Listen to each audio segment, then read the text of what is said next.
동정녀 마리아에 대해서 생각했습니다. 성경의 유명한 선언이고 또 우리의 신앙 믿음이죠.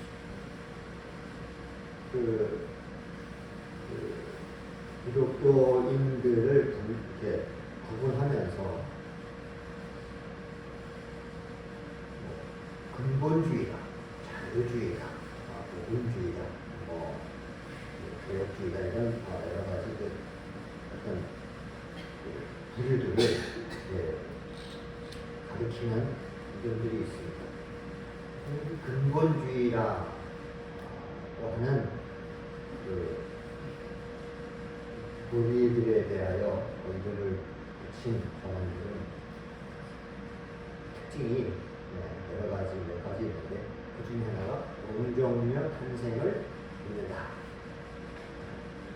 근데 이 근본주의다라는 것은 그 이름을 갖다 붙인 게 조금 이렇게 뭐라고 할까? 깔고는 낮추는 그런 어감으로 근본주의다라고 붙여요. 그러면 꼴통이라는 얘기죠. 근본주의다라고 얘기하면 쉽게 얘기하면 꼴통들이다. 그러니까 예수 믿고 교회 다니는 사람들 중에서도 특별히 꼴통들이 있는데 그 사람들은 어떤 사람이냐라는 그 특징들을 얘기하는 중에 하나가 처녀가 애를 낳았다는 겁니다. 그러면 꼴통이 아니고 세련된 사람들은 어떻게 해요? 그냥 이렇게 어떤 중요한 의미와 내용을 담기 위해서 설정한 장치에 불과하고 사실은 예수 그리스도의 정신을 이어받아서 신자들이 더욱더 기독교 정신으로 살아가지고 사회를 변화시키고 그래서 정말 세상이 평화와 사랑이 넘치는 그런 것으로 있는 게 중요한 것이지 아직도 이 게임 세상에 처녀가 애를 낳다는 걸 믿는 사람들이 있어. 해서 붙이는 게 근본주의다. 쉽게 얘기하면 꼴통이다. 그죠? 꼴통입니다. 예수님이 동정녀의 몸에서 태어났다고 저는 믿습니다. 꼴통 되기 싫고 꼴통이라고 하는데 눈치 보이는 사람은 저한테 될 수 없는 거예요. 동정녀 마리아에서 처녀에서 태어났다고 보고 있습니다. 그 애당초 보라 처녀가 잉태하여 아들을 낳을 것이요 그 이름을 임마누엘이라 하리라는 이 예언은 진짜 처녀의 몸에서 예수님이 태어난 그 사건만 가르치는 게 아니라 그 이전에 그 예언을 수백 년 전에 주어진 거니까 그 동안에도 그 예언이 일시적으로 이루어진 과정들이 있다가 드디어 예수님이 마리아에게서 태어나는 것입니다. 말하자면 보라 처녀가 잉태하여 아들을 낳을 것이다 라는 그 예언이 언제 등장하냐면 이스라엘이 위기 가운데 이제 나라가 정말 그 연합군에 의해서 완전히 멸망당하기 직전에 왕을 비롯해서 모든 백성들이 벌벌 그리고 그 바람에 숲이 떨듯이 떨고 있을 때에 주신 약속입니다. 그러니까 결국은 오늘 망할지 내일 아침에 망할지 모르는 이 상황에다 대고 하나님이 약속을 주신 게 또한 처녀가 잉태하여 아들을 낳을 것이 그 이름을 임마누엘이라 합니다. 그것은 그러려면 이스라엘이 망하지 않고 계속돼야 돼요.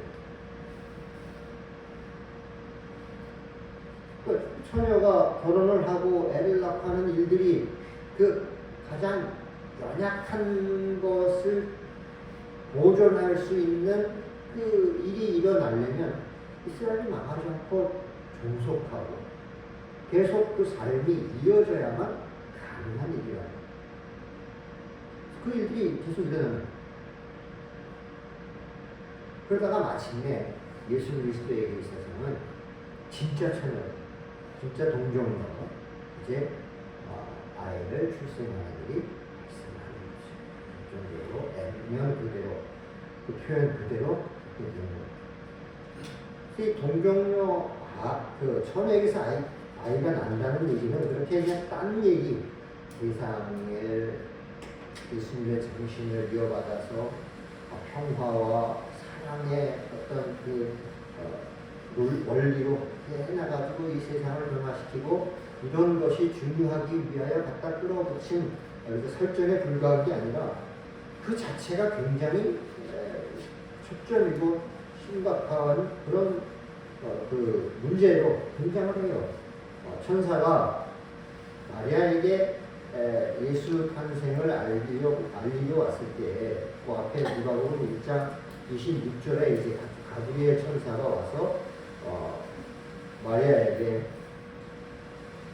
그 예수님을 낳을 것을 알려주는 그 내용이 거기 들어있는데 26절에 첫째 달에 천사 가브리엘이 하나님의 보내심을 받들어 갈릴리 나사렛이라는 동네에 가서 바리새 자손 요셉이라는 사람과 정황한 처녀에게 이르니 그 처녀의 이름은 마리아라. 그에게 들어가 가로되 은혜를 받은 자의 평안할지어다. 주께서 너와 함께 하시도다 하니 처녀가 그 말을 듣고 놀라 이런 인사가 어찌하는고 생각하며 천사가 일러 가로되 마리아여 무서워 말라. 네가 하나님의 은혜를 얻었느니라. 보라 네가 수태하여 아들을 낳을 것이요 아들을 낳으니 그 이름을 예수라 하라.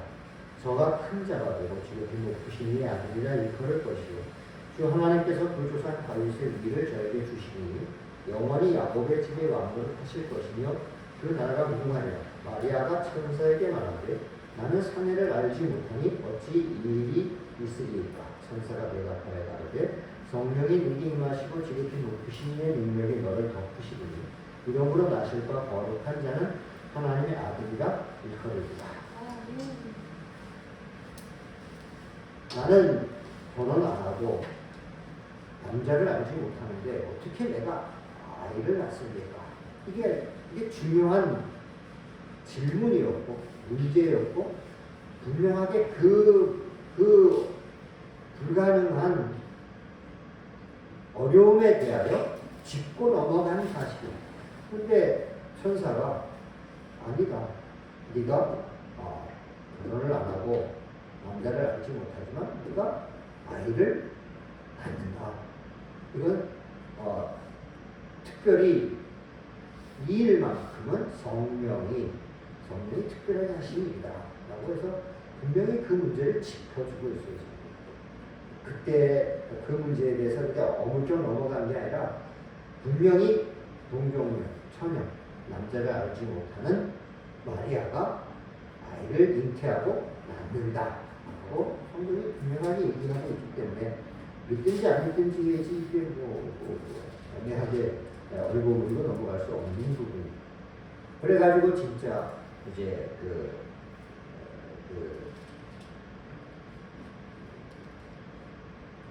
아이를 갖게 되고 하는데 오늘 본문은 뭘 본문으로 삼아서 좀 살펴보고 있냐면 마리아의 찬송. 마리아의 찬송. 마리아의 찬송이 조금 특별해요. 보통 요새는 이제 여성들도 사회적으로 이렇게 많이 활동을 하고 이 세상과 사회와 나라와 세계와 역사에 대해서 관심을 많이 갖고 또 이렇게 노력을 하고 참여를 하고 합니다만은 이 당시만 해도 여성들은 그저 집에서 살림하고 이렇게 남편들이 이 세상과 어떤 역사와 나라와 이런 부분에 대해서 주로 관심을 가졌던 그런 거고 여성들은 그저 개인이나 그런 가족들, 아이들 이런 정도에 관심이 머무는 게 보통인데 마리아의 찬양은 굉장히 광대해요. 내 영혼이 주를 찬양하며 내 마음이 하나님 내 구주를 기뻐하였으니 그 기중의 비천함을 돌아보셨습니다. 보라 이제 부르는 만세의 나를 보기가 일컫습니다. 그래서 이 자신이 아이를 처녀로서 잉태하고 그 아이를 낳게 된 이 일이 만세 오고 오는 모든 세대에 아주 그 기억되고 특별한 일로서 그 전해질 수 있는 그런 사건이라는 사실을 그가 고백을 합니다. 능하신 이가 큰 일을 내게 행하셨으니 그 이름이 거룩하시고 하나님이 전능하시고 그분이 거룩하신 분임을 고백하게 하는 굉장한 일이라는 사실을 선언합니다. 긍휼하심이 두려워하는 자에게 때로 이르는도다 라고 해서 그가 긍휼하신 분이시며 그 긍휼을 두려워하고 위축되어 있는 그런 사람들에게 대대로 베푸실 것에 대하여 찬송합니다. 그의 팔로 힘을 보이사 마음의 생각이 교만한 자들을 흩으셨고 권세 있는 자를 그 위에서 내리치셨으며 비천한 자를 높이셨고 줄이는 자를 좋은 곳으로 베풀리셨으며 부자를 공수로 보내셨다. 세상의 공평과 정의와 그 요즘 좋아하는 복지 이 모든 면에 대하여 하나님이 푸실 것이고 자기에게 잉태되어 나신 그 분으로 말미암아 그 일이 이루어질 것을 고백합니다. 이게 지금 한 여인이 애를 갖게 되고 낳는 이 문제인데 이걸 가지고 마리아가 특별히 그 당시에 여성으로서 관심과 어떤 그 이야기를 할 소재가 훨씬 뛰어넘는 전능하신 하나님, 거룩하신 하나님, 공평하신 하나님, 세상을 변화시키시는 그 모든 어그러지고 뒤집어지고 폭력이 난무하며 압제가 끊이지 않는 이 세상에 공평과 정의와 위로와 소생과 힘을 주실 것을 마리아가 찬양해요. 자기가 애 가진 것 하나가지고 어떻게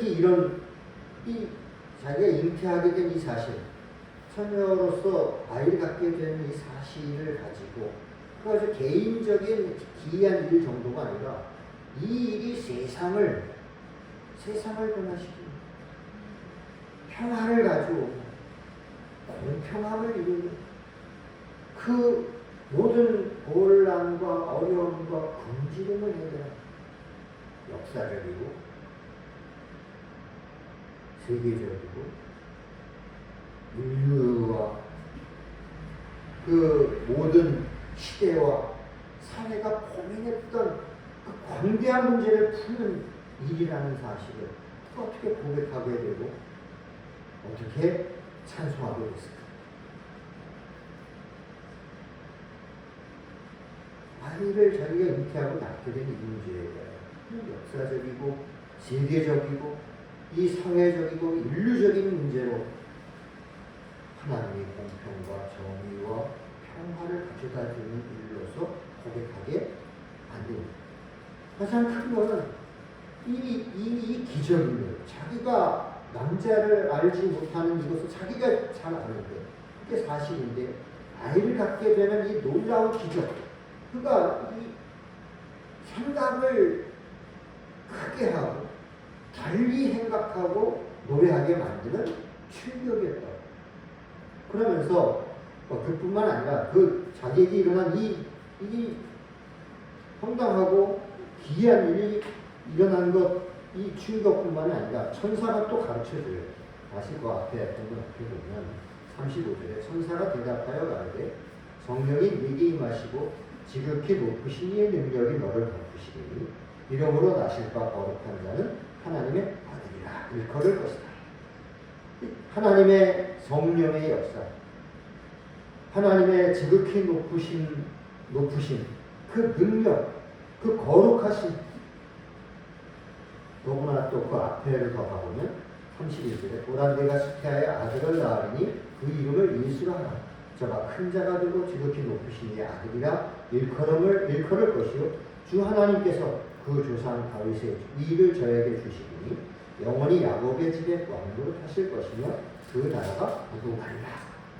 그러니까 이 놀라운 일, 자기가 처녀인데 아이를 잉태하고 낳는다는 얘기를 들었을 때 이 놀라움, 그 충격, 여기에 이게로 그러니까 생각의 초점이 바뀌고 넓어진 데다가 천사가 이 일은 하나님께서 이스라엘이라는 그 민족에게 약속하신 그 약속을 성취하는 일이에요.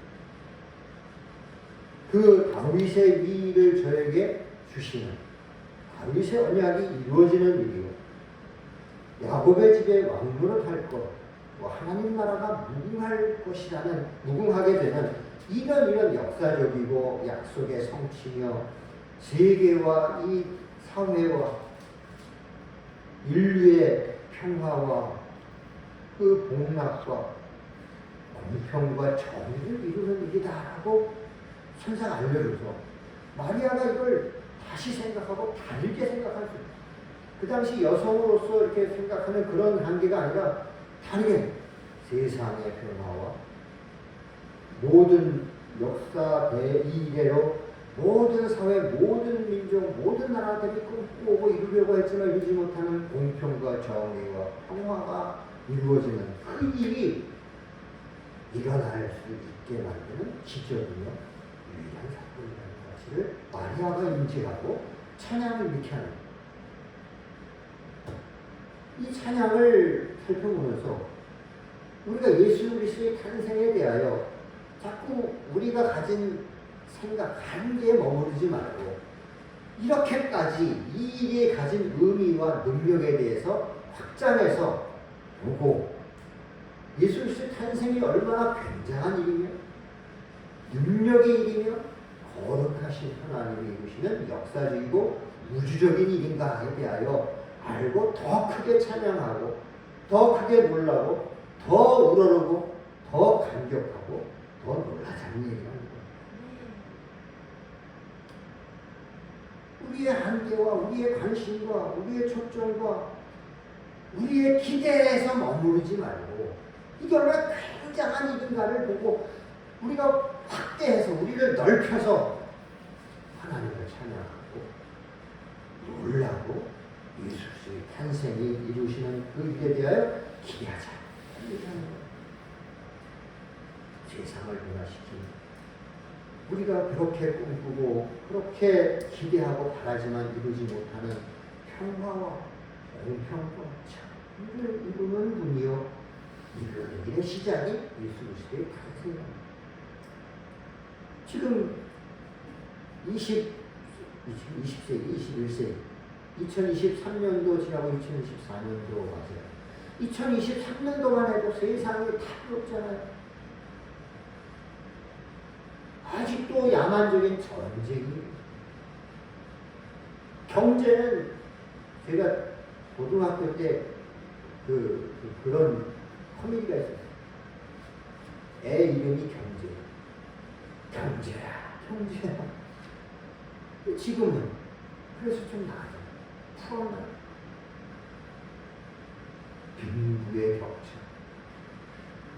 정치의 그 악진, 전혀 해결할 방법도 기회도 보이지 않죠. 예수 그리스도의 탄생에 대하여 이 세상과 인류와 역사에 평화를 가지고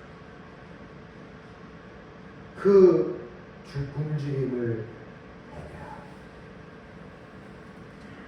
교만한 자를 낮추고 가난하고 그 낮은 자들을 위로하시고 이렇게 주시고 일이 이루어지는 사건이다. 그 정도로 봅니다. 그 정도로 놀라고 그 정도로 감격하고 그래서 이 예수 그리스도의 탄생을 여러분들이 기뻐하며 기대하며 영광을 돌립니다. 우리도 어느 기대가 없어졌죠. 대단한 효력이 있을 거라는 생각이 더 이상 없지. 마리아의 찬송을 다시 한번 우리가 살펴보면서 예수 그리스도의 탄생에 대하여 그 정도의 기대와 그런 능력과 그런 그 해결과 그런 관계한 게 시작이라는 사실을 다시 한번 일깨워서 예수 그리스도의 탄생을 더 크게 찬양하며 기대하며 이 세상의 모든 것들을 그에게 기대하고 믿고 바랄 수 있어야 될 것입니다. 제가 이제 여기서 한 가지 고민이 있어요. 그러면 예수님이 그 일을 이루시는데 어떻게 이루시나요?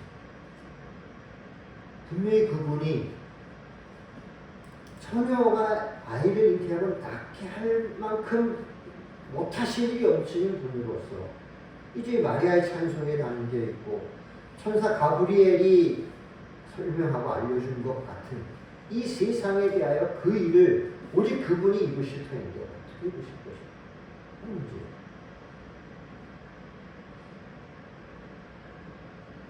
두 가지 중에 하나인데 그가 사람을 부르시고 구원하시고 그의 백성을 하나씩 하나씩 모으셔서 교회를 이루시고 그 교회가 예수 그리스도의 뜻을 받들어서 평화를 위해 힘쓰고 사랑을 전하며 화목하게 하고 정직하고 신실하고 겸손하고 긍휼이 많은 그런 어떤 정신과 그런 풍토를 만들어가면서 세상을 점점 변화시키고 결국 이 공평과 정의와 사랑과 평강이 흐르는 세상을 만드실 것인가? 아니면 그가 오직 그분이 능력으로 획기적으로 절대적으로 그가 그 자신의 힘으로만 이 세상을 그렇게 바꾸어 놓으시고 그렇게 기이하게 이적을 펼치실 것인가? 그리고 저는 후자라고 아직은 믿습니다. 그분 스스로 그분만으로 공평을 이루실 것이고 정의를 세상에 가져올 것이고 평화가 사랑과 긍휼과 자비가 넘치는 세상을 만드실 것이다. 진짜 신앙입니다. 그리고 이 믿음을 성경이 지지하고 있다고 믿어요. 요한계시록에 보면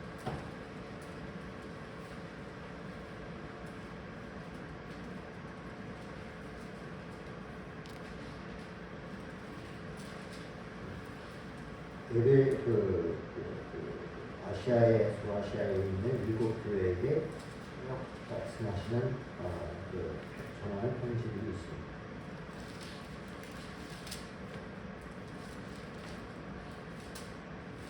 하나같이 그 교회들이 좀 잘하는 것도 있지만 문제들이 없는 교회가 없어요. 그래가지고 너희가 이런 것들은 제대로 하지만 이런 문제들이 있다. 그런 문제들을 고쳐라. 그래가지고 가르치고 교훈하고 경고하고 하는 말씀들이 2장서부터 요한계시록 2장서부터 쭉 나오는데 에베소 또 서머나 모가모 또 아디라 4대 빌라델비아 그 라우디게아 그 교회들에게마다 쓰시는 편지가 있고 이거는 결국은 일곱 교회 소아시아 일곱 교회에 쓰는 편지지만 이 땅에 예수님 다시 오실 때까지 이 땅에 있을 모든 교회에게 주시는 말씀이다 우리가 봅니다. 근데 그러니까 결국 이 땅의 교회들은 늘 좀 하는 것도 있고 늘 또 부족하고 불완전하고 또 실패하는 것들이 있을 수밖에 없어요. 과연 그 불완전하고 미비하고 늘 허점이 있는 이 교회들을 통하여, 그래서 교회들은 그렇던데, 과연 세상에 이 오늘 마리아가 고백하고 찬송하고 또 천사가 가르쳐주는 것과 같은 이 세상의 변화, 그 공평과 정의가 흐르는 사회, 그 가난한 자가 힘을 얻고 강한 자가 그 겸손해지는, 과연 그런 세상과 사회와 세계를 만들 수 있을까? 심지어 어떤 교회는 너희가 안 고치고 계속 그러면 촛대를 너희에게서 옮길 것이다 라고 주님이 말씀하셔요. 이 촛대를 옮긴다는 얘기 뭐냐면, 그 교회가 실패하고 더 이상 교회로 존재하지 않고 없어질 것을 얘기해요. 그런데 지금 어떻게 됐지? 아시아에 있는 그 교회, 너 계속 그렇게 제대로 안 하면 내가 이 교회를 없앤다. 촛대를 옮겨버릴 것이다. 거기 없어요. 그 교회가 없어요. 촛대가 옮겨졌어요. 과연 신자들로 하여금 잘 믿고 잘 깨달아서 세상의 빛과 소금이 돼가지고, 그래가지고 내 이웃을 변화시키고 지역을 변화시키고 나라를 변화시키고 세상을 변화시키게 하셔서 예수님이 탄생하셔서 이루게 될 그 일이 이루어질 것인가? 초대가 옮겨져요. 끊임없이 지금까지도 그 아시아 일곱 교회처럼 교회는 늘 좀 한 가지 잘하는 몇 가지를 실패해가지고, 지금도 교회는 세상에 그 선도자 역할을 하는 게 아니라 손가락질하는 입장이에요. 아닌 것입니다. 예수님이 이런데도 불구하고 예수님은 전능하시고 거룩하신 분의 아들이시고 그분이 이루실 것이다. 그것이시면 뭘로 아느냐? 예수님에 대하여 이런 기대를 가지고 사람들이 이분이 선지자다, 이분이 메시아다라고 쫓아다니는데 실망했어요.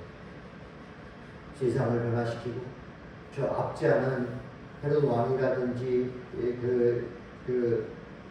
로마 황제라든지 좀 이렇게 낮추시고 또 핍박받고 어려움에 처한 이 가난하고 그 지배당하는 사람들을 일으켜주고 이럴 거라고 기대하고 쫓아다녔는데 아니거든요.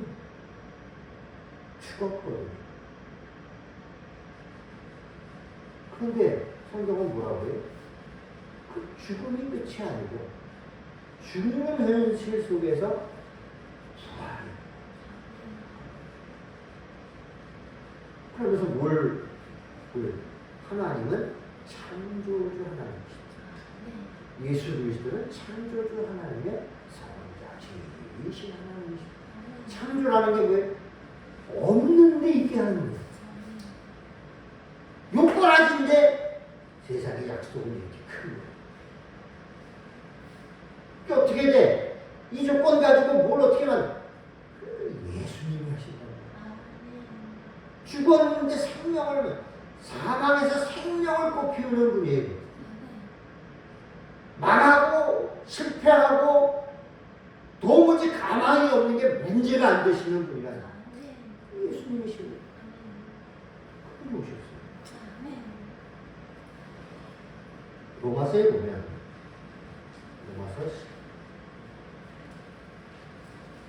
11장에 보면 로마서 9장부터 바울이 내 민족, 내 동족 이스라엘을 어떻게 해야 되나? 내가 지금 이방에게 복음을 전하면서 이방 사람들이 막 구원을 받아서 참 기쁜데, 그런데 내 동족 이스라엘은 어떻게 될까? 안타까운 마음이 있어가지고 쭉 그 얘기를 하고 있는데, 25절, 11절, 25절에 그 얘기 가운데 형제들아 너희가 스스로 지감을 면하기 위하여 이 비밀을 너희가 모르기를 내가 원치 아니하니 이 비밀은 이방인의 충만한 수가 들어오기까지 이스라엘의 번호는 완하게 된 것이다. 그리하여 온 이스라엘이 구원을 얻는다. 그렇군과 구원자가 시온에서 오사 야곱에게서 경건치 않은 것을 돌이키시겠고 내가 저희 죄를 없이 할 때에 저에게 이루어질 내 언약이 이것이라 함과 같다. 이스라엘의 자기 동족이 온 이스라엘이 구원을 얻을 것이다 라고 사도 바울이 결론을 내립니다. 근데 이거는 하나님이 내가 이스라엘을 구원할 거야, 다 구원할 거야 이런 계시를 주셔서 하는 선언이 아니라 자기가 잘 살펴보니까 하나님이 하시는 일, 약속, 구약의 성경 이런 것들을 잘 살펴보니까 하나님은 온 이스라엘이 구원을 얻을 것이라고 믿을 수 있다라고 얘기를 하는 거예요. 그러면 온 이스라엘이 구원을 얻을까 말까 이 문제에 대하여 하나님 계시가 여기 있다고 보는 게 중요한 게 아니라 이걸 하나님이 성경에 싣도록 하셨어요. 뭘 인정하시는 걸까? 하나님은 그런 하나님이라는 것을 믿는 것을 하나님이 사도 바울의 그 하나님에 대한 이해와 하나님에 대한 신뢰를 하나님이 인정해 주셔서 여기 성경에 기록되어 있습니다.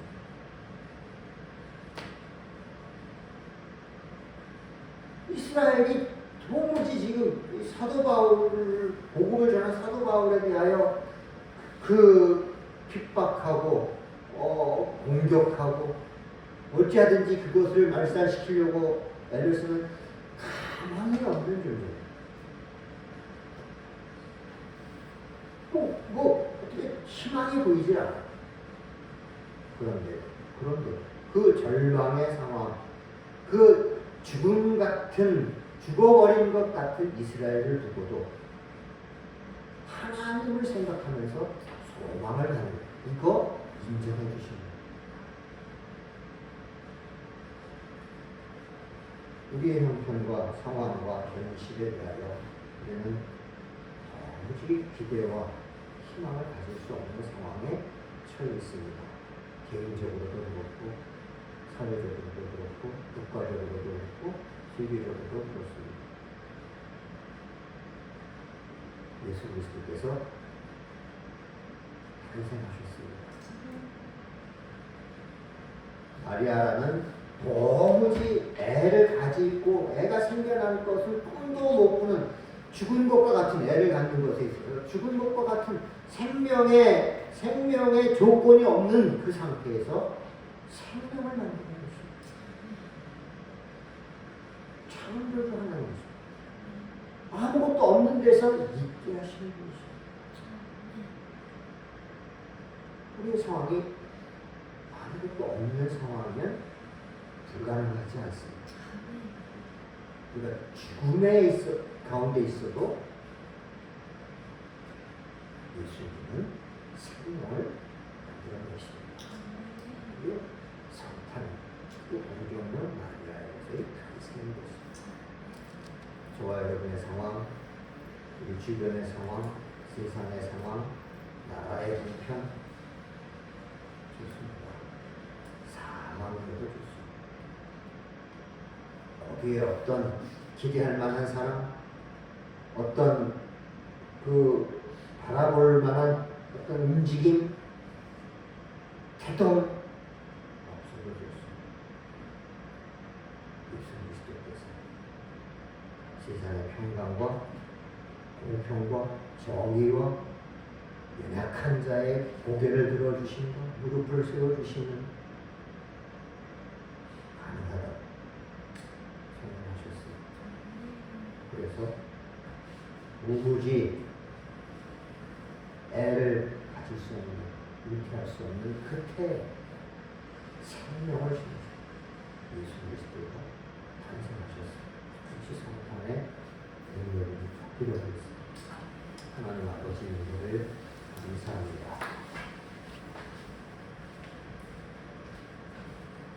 세상을 보나 주변을 보나